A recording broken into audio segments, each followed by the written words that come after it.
사실은 우리 기독교 핵심이 예수님의 십자가 부활이거든요. 그래서 예수님께서 부활하기 전에는 이 창조주 하나님을 기억하는 이 토요일날 안식일날 제사를 드렸단 말이죠. 근데 토요일날 안식일날 제사 드리던 예배가 이 주일로 바뀐 것은, 이 썬데이로 바뀐 것은 철저하게 예수님께서 부활하신 것을 기념하기 때문에 주일날 예배를 드리는 겁니다. 따라서 우리 기독교의 뿌리는 어디에 있느냐? 예수님의 십자가 부활에 있습니다. 오늘 여러분과 제가 이같이 예배드리는 이 주일 예배도 핵심은 어디 있느냐? 부활하신 예수님을 찬양하고 우리가 부활의 주님과 함께 살아간다는 데 핵심이 있어요. 근데 문제는 우리가 이 농담인데 어떤 사람이 그래요. 기독교 절기 중에서 돈이 제일 안 되는 절기가 부활절이래요.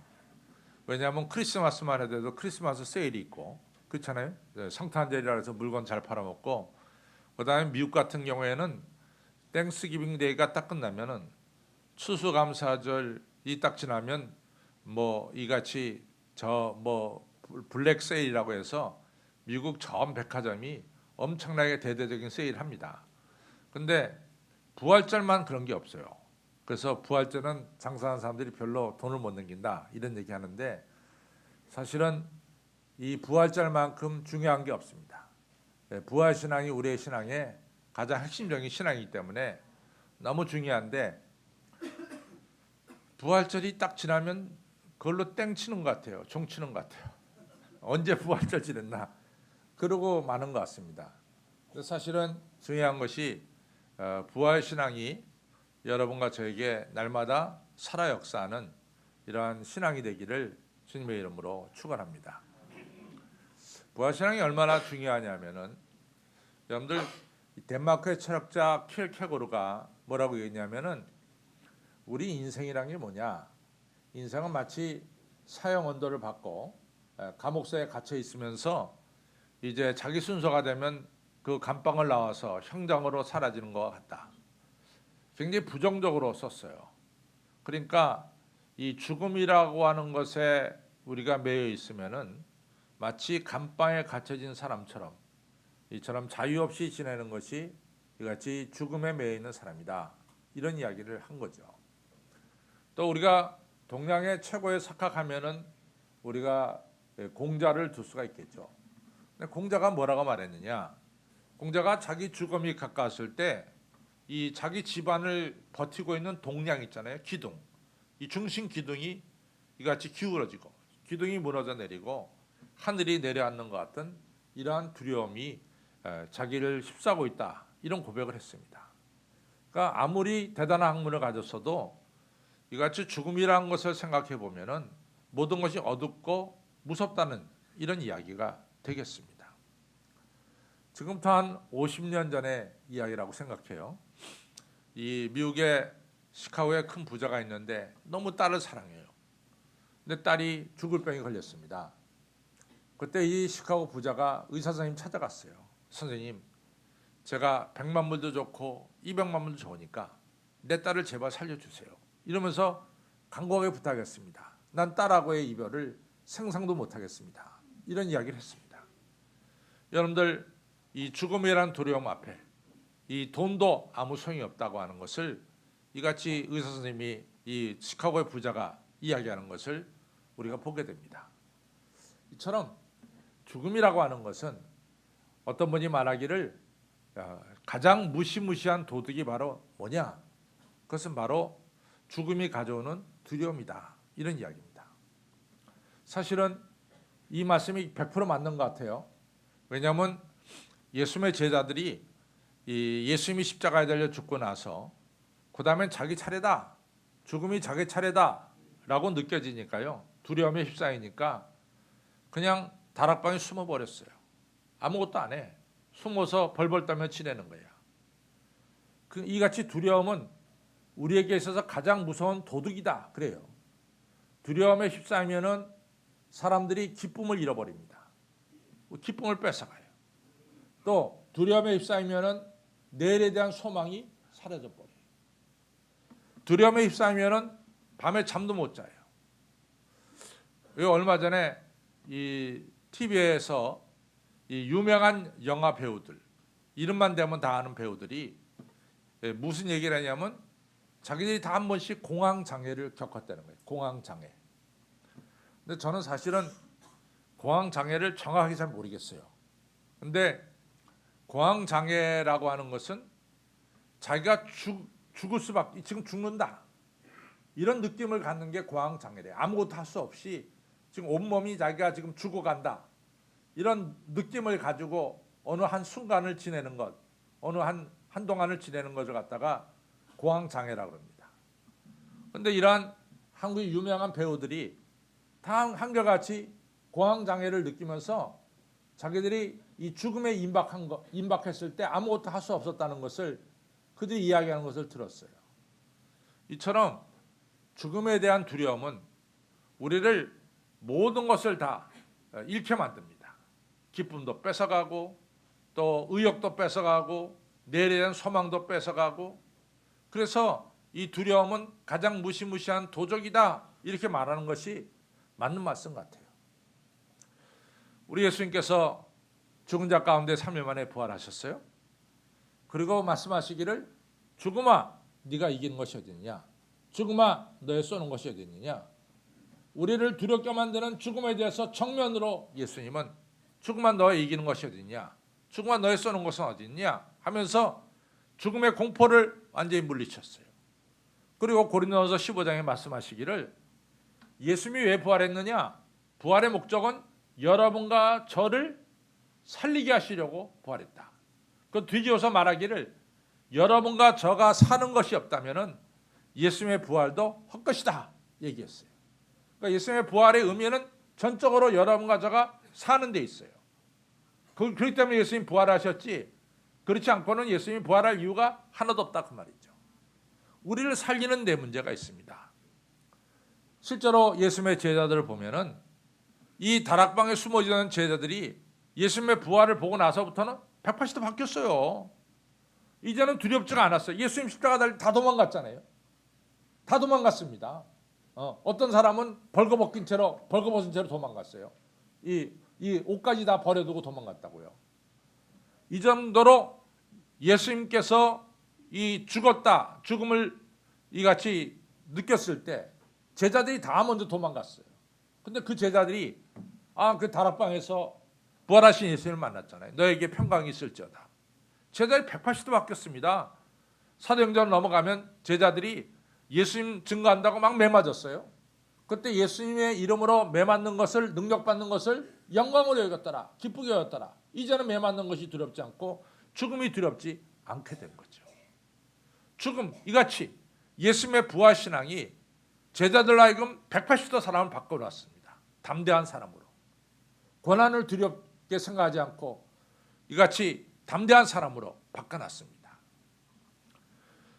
여러분들 아우슈비츠에 갔을 때, 아우슈비츠에 가보면은 이 가스실로 들어간 사람들이 그 벽에다가 글씨를 써놓습니다. 글씨 중에 하나는 하나님이 어디 계시느냐, 하나님이 어디 계시느냐. 정말 능히 그 말이 나올 것 같아요. 죄 없는 사람들이 그냥 가스실로 들어가는데 하나님 계시다면 이 죄 없는 사람들이 이 가스실로 들어갈 수 있냐? 하나님 어디 계시느냐? 얼마든지 거기에다가 항의할 수 있다고 생각해, 하나님 앞에. 근데 동시에 이 가스실로 들어간 사람 중에 하나가 그 밑에 써놓기를 하나님은 여기 계시다, 하나님이 여기 계시다. 우리가 가스실로 죽지만은 그러나 우리는 영원한 삶을 누릴 것이다라고 하는 이 분명한 신앙을 가진 사람은 그 밑에다가 하나님은 여기 계시다라고 써놓을 수가 있었죠. 여러분이나 저나 다 어느 순간에 이같이 세상을 떠나는 죽음이라는 것을 피할 수가 없습니다. 그러나 부활신앙을 가진 여러분과 저는 영원한 하나님 나라 우리 주님과 함께 지낼 것을 바라보면서 우리는 능히 일어설 수가 있는 거죠. 그래서 이 사도 바울은 로마서 이 빌립보서 1장 23절에 내가 두 사이에 끼어 있지만 차라리 내가 세상을 떠나서 우리 주님과 함께 지내는 것이 더 영광스럽다라고 말하게 되는 것이고, 우리 믿음의 선배들은 나음과 본향을 생각할 때면 돌아갈 수 있었거니와 더 나은 본향을 사모함으로 이같이 하나님을 향해서 나아갈 때 하나님께서 저들의 아버지라 일컬음을 저들의 하나님이라 일컬음을 받는 것을 부끄럽게 생각하지 아니하시고 오히려 저들을 위해서 한 집을 예비하셨느니라고 성경은 말씀하고 있습니다. 이처럼 부활신앙을 가진 자, 담대하게 산 자들을 우리 하나님께서 이같이 기쁘게 여기신 거죠. 성도 여러분, 부활신앙이 너무 중요한 거예요. 부활신앙은 우리를 담대하게 만듭니다. 우리가 다니엘 3장에 보면 너무나 귀하잖아요. 사드락과 메삭과 아벳느고를 잡아다가 이제 금시장에 절해라. 절하지 않으면 너희들 저 풀무속에 던져놓겠다. 사드락과 메삭과 아벳느고가 뭐라고 말합니까? 당신들이 우리를 풀무속에 던져놔도 우리 하나님이 우리를 거기서 건져내실 것입니다. 그런데 만약에 우리 하나님이 우리를 건져내지 않는다 할지라도 우리는 절대로 금시장에 절하지 않습니다. 부활신앙을 가진 자들은 어떤 경우에도 담대한 신앙을 가질 수가 있는 거죠. 하나님의 역사를 일으킬 수가 있습니다. 여러분들 이제 알다시피 여호수아가 말이죠. 여호수아가 모세 뒤를 이어서 후계자가 됐어요. 모세가 딱 죽고 났을 때 이스라엘 백성들이 너무 슬펐어요. 왜냐하면 모세를 신처럼 여겼거든요. 출애굽기 32장에 보면은 우리를 인도하던 신이 어디 갔느냐 이렇게 얘기했어요. 모세가 시내산에 올라가서 40일 동안 율법을 받을 때 모세가 없어지니까 모세를 뭐라고 말하냐면 우리를 인도하던 신이 어디 갔느냐 이렇게 얘기를 했어요. 그러니까 모세를 신처럼 여겼다고요. 근데 모세가 느보산에서 하늘나라 갔잖아요.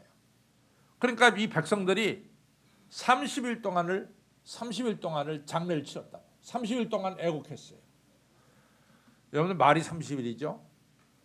여러분 상주가 3일만 이같이 이 장례식을 치러도 상주들 전부 다 병나요. 그래서 저는 뭐 5일장 하겠다면 내가 정말 도시락 싸들고 가서 말려요. 제발 그러지 말라고. 3일장 하시라고. 네, 그럽니다. 이게 30일 장례를 한다는 것은 이게 어마어마한 일입니다. 30일 장례가. 그런데도 이스라엘 백성들이 주저앉아 운다고 말이죠. 아무것도 못해. 그러니까 하나님이 여호수아 그러잖아요. 야, 이 여호수아야, 너 언제까지 주저앉아 울래? 일어나. 이젠 더 이상 죽음이라는 두려움에서 벗어나 일어나라. 이 백성과 더불어 요단을 건너 내가 지시할 땅으로 가라. 그 전까지 아무것도 못했어요. 일어나서 그 다음에 요단을 건너 가나안 땅에 들어가는 역사가 일어난 거죠. 그러면서 하나님 여호수아에게 이야기하잖아요. 너 강하고 담대해라. 왜 이렇게 두려운 마음 품냐? 강하고 담대하라 말이지. 성도 여러분, 두려운 마음은 가장 큰 도둑이에요. 두려운 마음은 여러분과 저의 마음속에 있는 기쁨도 뺏어가고, 두려운 마음은 우리 마음속에 평화도 뺏어가고, 두려운 마음은 내일에 대한 소망도 뺏어갑니다. 그러나 강하고 담대한 마음은 여러분과 저를 하여금 요단강 건너 새 땅을 차지하게 만드는 것이 강하고 담대한 마음입니다. 오늘 성경에 나온 두 제자가 어떻게 강하고 담대한 마음을 가지게 됐나를 성경은 잘 말씀해주고 있습니다. 두 제자가 예수님이 십자가에 달려 죽은 것을 보고서 고향으로 내려갔어요. 고향으로. 그런데 두 제자가 이 고향으로 내려갈 때 너무 슬픈 얼굴로 내려갔습니다. 그런데 두 제자가 슬픈 얼굴로 실망과 아주 절망의 얼굴을 가지고 고향으로 내려가는 길에 낯선 사람이 동행했어요. 낯선 사람 우리가 성경에서 보았듯이 부활하신 예수님입니다. 그런데 문제는 이 두 제자가 이 낯선 사람, 부활하신 예수님을 인식하지 못하고 있어요. 그냥 나그네 중에 한 명이다 이렇게 생각한 거예요. 이 낯선 사람이, 부활하신 예수님이 두 제자에게 묻습니다. 당신들은 왜 이렇게 얼굴이 죽을 상이요? 왜 이렇게 슬픈 얼굴을 하고 가고 있어? 그랬더니 이 두 제자가 말하기를, 아니 당신도 예루살렘에서 지금 오는 길 아닙니까? 예루살렘의 근일, 최근에 일어난 일을 당신은 모릅니까? 우리는 예수라고 하는 분이 우리 민족을 로마 압제 밑에서 해방시키고 그리고 우리에게 새로운 삶을 주실 분으로 우리가 알고 따랐습니다. 근데 그 예수가 십자가에 달려 죽었습니다. 우리의 소망이 끝났습니다. 우리가 기대했던 사람이 죽었습니다. 그래서 우리가 지금 슬픔을 가지고 고향으로 내려가고 있는 중입니다. 그러면서 이 제자들이 그 말을 거기서 끝나는 것이 아니라, 근데 사실은 오늘 아침에 우리와 함께 있는 여성들이 예수님의 무덤에 갔다가 예수님의 시신이 없어졌다는 이야기를 들었고, 또 그 여인들이 천사를 만났는데 천사가 예수님이 부활했다는 소식을 전했다는 것도 저희가 들었습니다.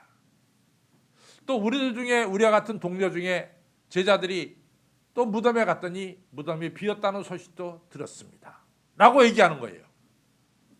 그러고 어디로 가느냐? 그러고 슬픈 낯을 띠고 고향으로 내려가고 있어요. 굉장히 중요한 얘기예요. 우리가 예수님이 부활했다는 이야기를 성경에서 들었습니다. 그렇지만 우리는 부활하고 관계없이 고향으로 내려간다. 부활의 소식을 안 들은 게 아니야.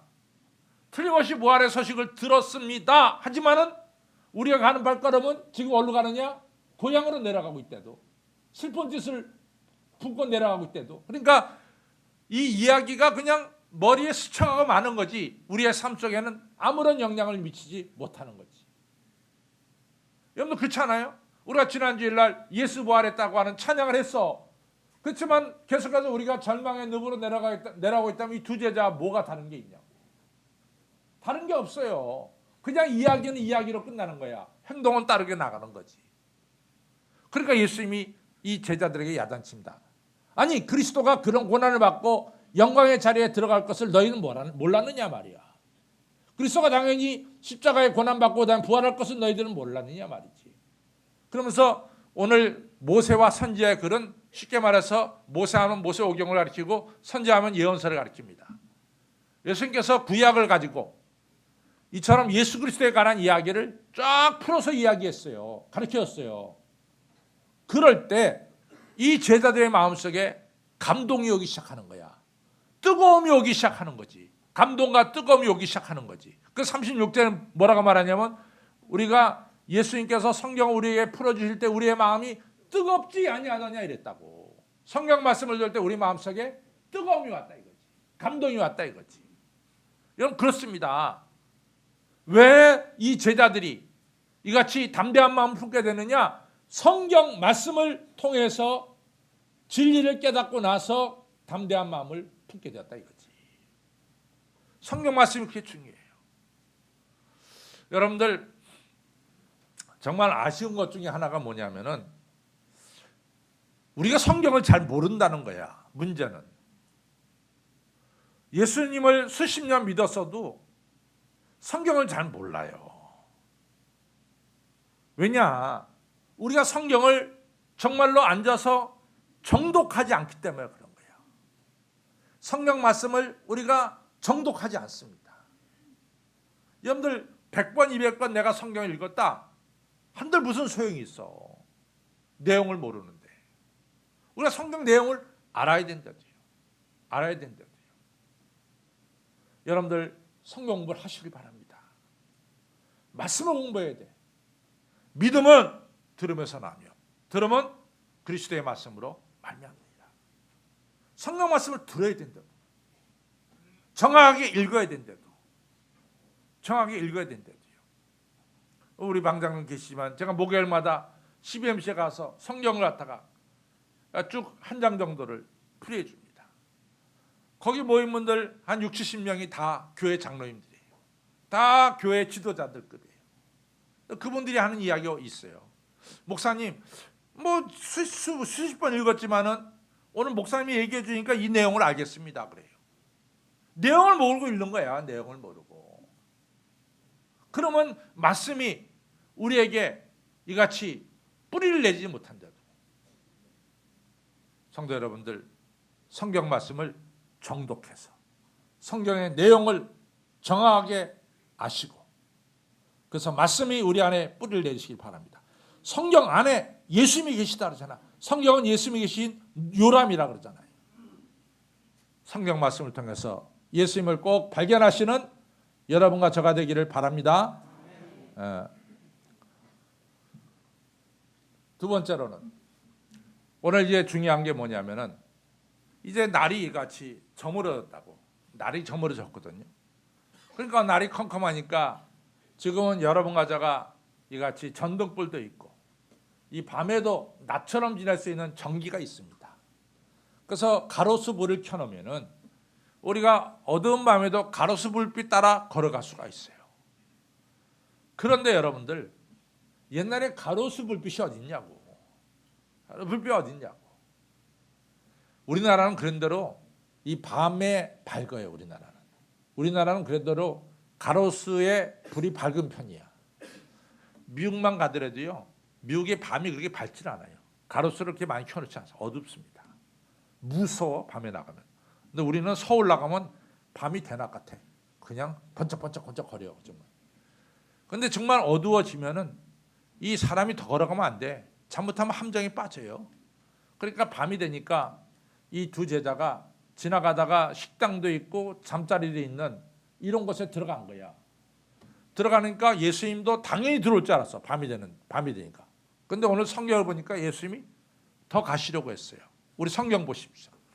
24장 28절 29절이. 24장 28절 29절입니다. 같이 읽겠습니다. 시작. 저희의 가는 촌에 가까이 가매 예수는 더 가려 하는 것 같이 하시니. 더 가려 가려고 그래. 방에 같이 그 집에 들어가려고 안 그래요. 그랬더니 29절에 두 제자가 어떻게 합니까? 시작. 저희가 강권하여 가로되. 어떻게 했어요? 강권이 뭡니까? 강권이 뭐예요? 간절한 권한입니다. 예수님도 모르지. 아이고 선생님, 우리가 같이 오늘 여기 들어갑시다. 강권한 거야. 다시 한번 29절 있습니다. 시작. 저희가 강권하여 가로되 우리와 함께 유하사이다. 때가 저물어가고 날이 이미 기울었나이다 하니 이에 그때서야 예수님이 저희와 함께 유하로 들어가시니라. 30절 31절 같이 봅니다. 시작. 저희와 함께 음식을 잡수실 때에 떡을 가지사 축사하시고 떼어 저에게 주시매. 31절 시작. 저희 눈이 밝아져 그인 줄 알아보니 예수는 저에게 보이지. 강권하여 모셔드리니까 그때서 같이 떡을 뗄 때 이 제자들이 드디어 부활하신 주님을 눈앞에 보게 되는 거죠. 여러분들, 우리 예수님은 우리가 간절하게 모셔야 돼요. 간절하게 모셔야 되는데도 홀만 헌트라고 하는 분이 이 유명한 그림을 그렸습니다. 이제 그 그림을 보면은 이 홀만 헌트라는 분이 그린 그림인데 잘 보세요. 이 문이 있는데 문고리가 밖에는 없어. 문고리가 안에만 있어. 밖에서는 문을 열고 못 들어가. 안에서만 문 열게 돼 있다고. 예수님께서 문을 들깁니다. 우리가 문을 열어야 돼. 우리가 예수님을 강건하게 모셔드려야 돼. 내가 여러분들의 문을 들길 때 누구든지 내 음성을 듣고 문을 열면 내가 그와 더불어 먹고 그는 나와 더불어 마시리라. 여러분과 저가 문을 열어야 된다. 나를 사랑하는 자가 나의 사랑을 잊겠고 나를 찾는 자가 나를 만나리라. 잠언 8장 17절의 말씀이야. 예레미야 27장 13절에 내가 전심으로 나를 찾고 찾으면 나를 만나리라. 이사야 43장 3절에 내가 목마른 자에게 가난 자에게 물을 주며 마른 땅에 시내가 흐르게 하며 나의 신을 내 후손에게 나의 복을 내 후손에게 내려주리라. 누가 축복을 받느냐? 강권하는 자가 축복을 받습니다. 강권하는 자가. 마가복음 6장에 보면요, 예수님께서 오병이어로 5,000명을 먹였어요. 그랬더니 사람들이 구름대처럼 예수님을 이제는 왕으로 세우는 거야. 우리의 왕이 되달라고 말이지. 근데 예수님이 뭐 이스라엘 민족의 왕으로 오신 건 아니잖아요. 그러니까 제자들에게 일단 너희들은 배 타고 저 건너편 벳세다로 가라. 그리고 예수님은 남으셔갖고 예수님을 왕으로 삼으려고 하는 이 5,000명, 남자 5,000명도 되는 무리들을 갖다가 집으로 돌려보냈어요. 가라. 그리고 예수님이 산에 올라가셔서 기도하셨어요. 밤 사경이야. 밤 사경은 새벽 3시부터 새벽 6시를 밤 사경이라고 불러요. 밤 사경인데 캄캄할 때인데 예수님께서 산에서 보니까 제자들이 탄 배가 풍랑에 휩쓸려 가지고 이게 뒤집어질 것 같아. 그러니까 예수님이 그거 보고 가만히 있을 수가 있어야죠. 산에서 내려와서 바다로 걸어서 이 제자들에게 하는 거야. 예수님이 왜 바다로 갑니까? 제자들을 구해 주시려고 간 거야.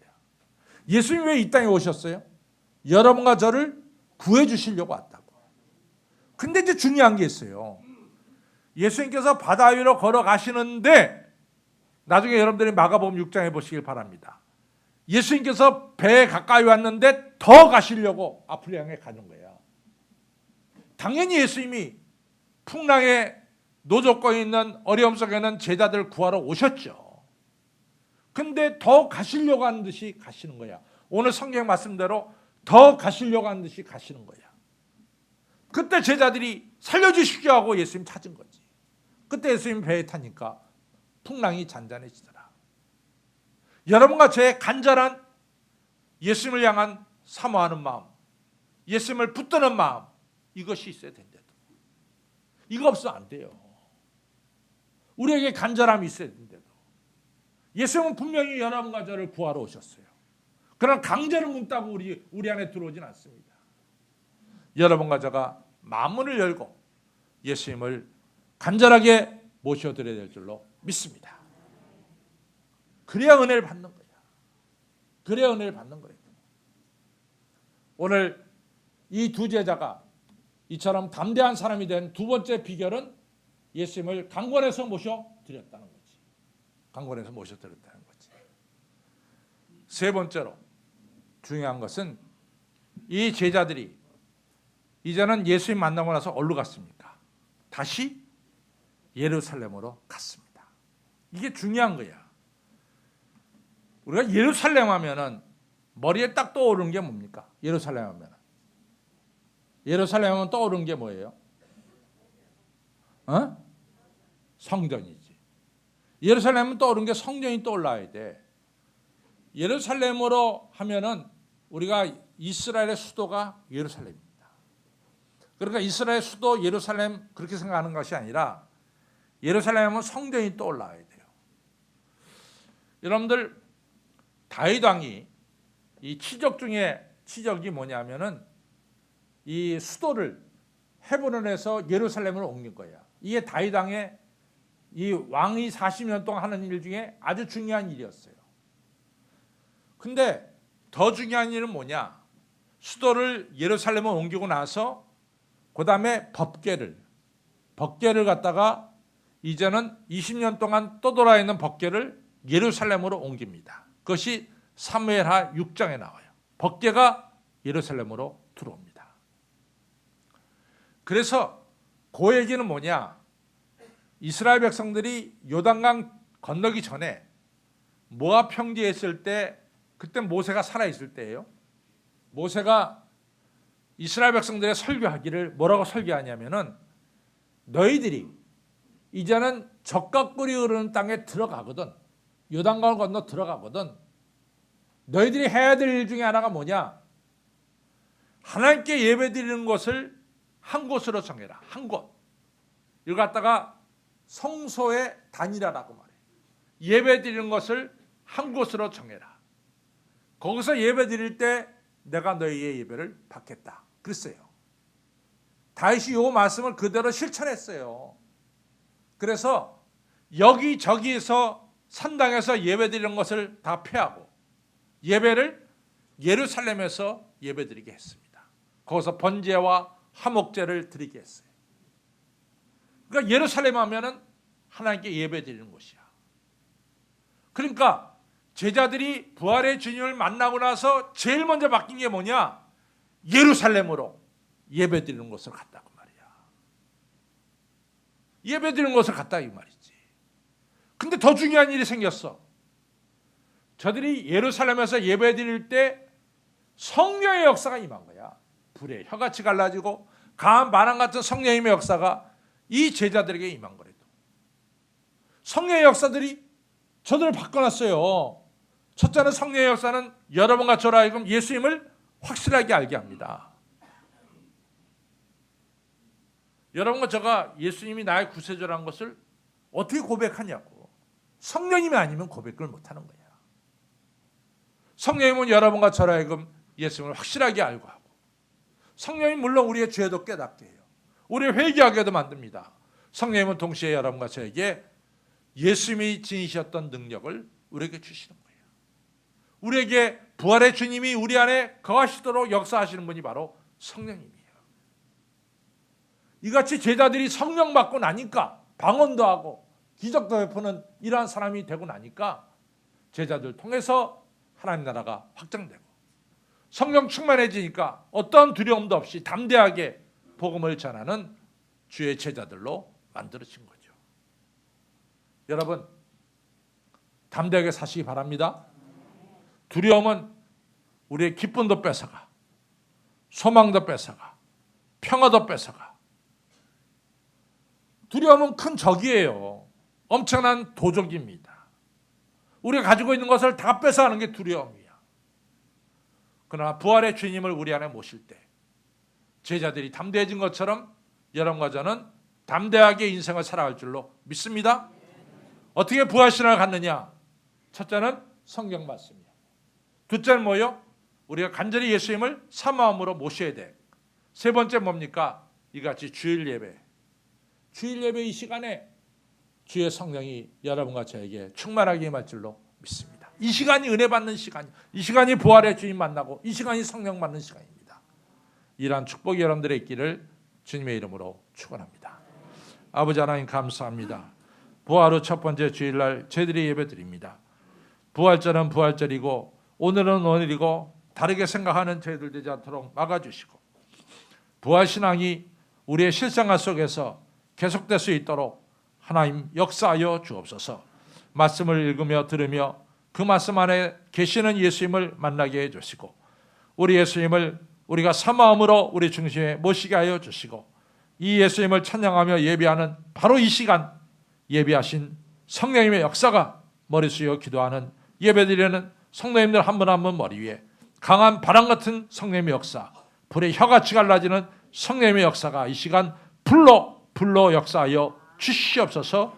그래서 예수님 모시고 부활의 주님 모시고 담대하게 인생을 살아가는, 평강과 기쁨과 소망 속에 살아가는 하나님의 백성들로 세워주시고, 열심으로 부활의 주님을 증거하는 전도자들로 세워 주시옵소서. 감사하며 예수님 이름으로 간절히 기도 올려 싸움나이다.